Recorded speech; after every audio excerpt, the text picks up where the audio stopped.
Are you looking for that amazing pop of color in your spring landscape? Well, I've got you covered. In this video, I'm going to share my top picks for spring-worthy shrubs, and you're sure to find one that will work in your garden. I'm going to cover not only the shrubs, but the growing zone, the size, and the amount of sun needed, so let's get started. First up on this list is Azalea Hotshot Gerard. It grows in zone 6 to 9 in part sun, and it gets about 2 to 3 feet high and 2 to 3 feet wide. This shrub has fiery red blooms in mid-spring. It's semi-evergreen, and it has a really petite size that'll fit into any home garden. Next up is American Elderberry, and this grows in zones 3 to 9. It gets about 8 to 12 feet high and 8 to 12 feet wide. It's got scented white flowers in spring. It's got fall berries. It's got yellow fall foliage. I've heard that as the flowers age, they get a urine-like smell that some find unappealing. I'm not particularly familiar with the scent of this shrub, so if you do have experience with this smell, please leave your experience in the comments below so others can learn from it and let us know what you think it smells like. This is an American elderberry. It's native across the US except for in Nevada, Utah, Idaho, Oregon, Washington, Alaska, and Hawaii. It's also useful to know that there are European elderberries as well, and those are not native to the United States. I'll point these out as we go through a couple other really cool elderberry shrubs that you can try. Another one that you can try is called Elderberry Lemony Lace. It grows in zones 4 to 7 in full sun to part shade, and it gets about 3 to 5 feet high and 3 to 5 feet wide. This is a native cultivar with a free-form upright growth habit. It's got gorgeous clusters of white flowers in spring. It's got bright lemony yellow foliage, lacy leaves with a similar texture to Japanese maple. It's also deer resistant, which is great. So to produce red berries on this shrub in the fall, you're going to need a pollinator. And this particular lemony lace shrub pollinates with instant karma or black beauty elderberry. So if you have this one and one of those in your garden, it will get that red berry in the fall. Some elderberries produce edible berries that can be used in jelly, but this is not a variety that produces edible berries. Lemony lace berries are just ornamental. They're not for humans. Next up is Elderberry Black Beauty, and this grows in zone 4 to 7 in full sun to part shade. It's 8 to 12 feet high and 8 to 12 feet wide, and one of my absolute favorites. It's just so striking. It's got this purple black foliage with lemon-scented pale pink blooms in the late spring. It's got fall berries that are glossy purple, and again, this one also needs a pollinator to get those berries. One of them is black lace, which I'll be talking about next on the list. This variety is a European elderberry, so it does produce edible fruit that you can use in jams and syrups and wine. Again, note that this variety, Sambucus nigra, is not native to the US. It's commonly called European elder. It's deciduous and it's native to Europe, Southwestern Asia, and Northern Africa. Okay, so up next is Elderberry Black Lace. This is another European elder. It grows in zones 4 to 7 in full sun to part shade, and it gets 6 to 8 feet high and 6 to 8 feet wide. This one's a bit more of a manageable size for the home landscape. Black lace has that dark purple, red Japanese maple-like foliage similar to that of lemony lace. It's got fragrant light pink spring blooms, glossy purple berries that make tasty jam or wine. Again, you'll need another elderberry to pollinate this.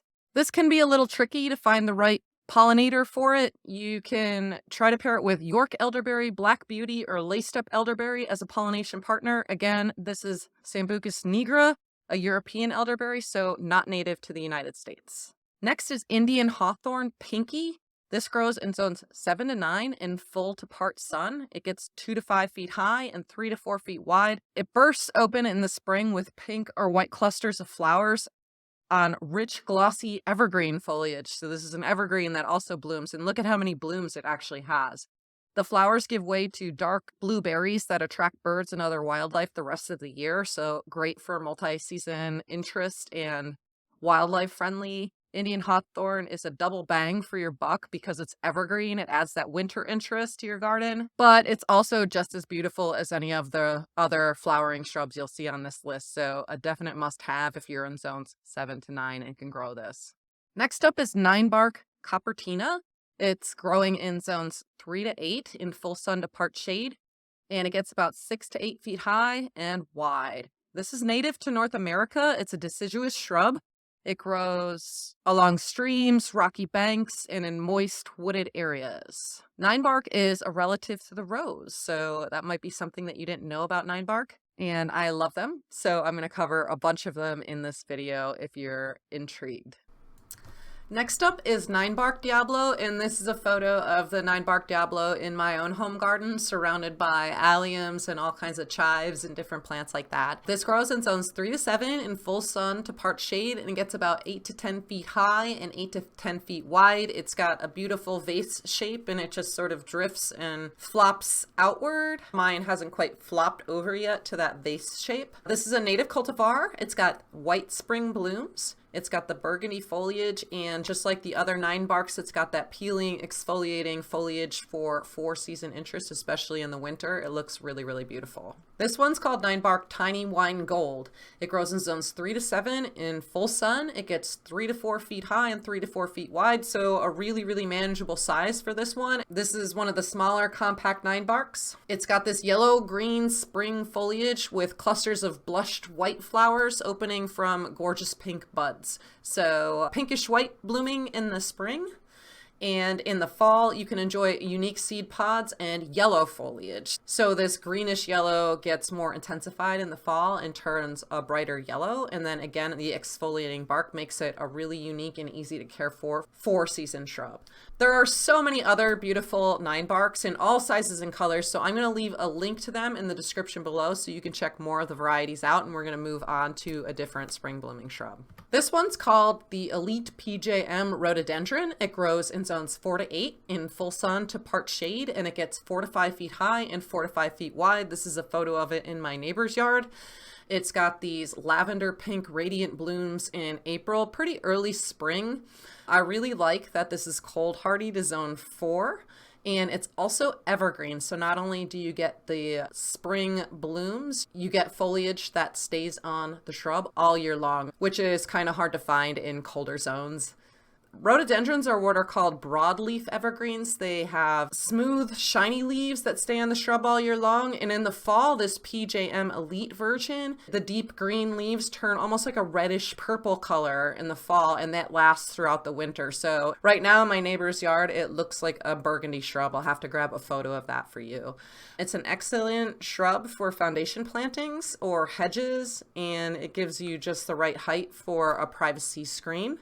Again, this is a PJM rhododendron. It is not native to the United States. This is called Bottlebrush Legend of the Small. It grows in zones 4 to 9 in full sun to part shade, and it gets only 2 to 2.5 feet high by 2 to 3 feet wide. So really petite spring blooming shrub.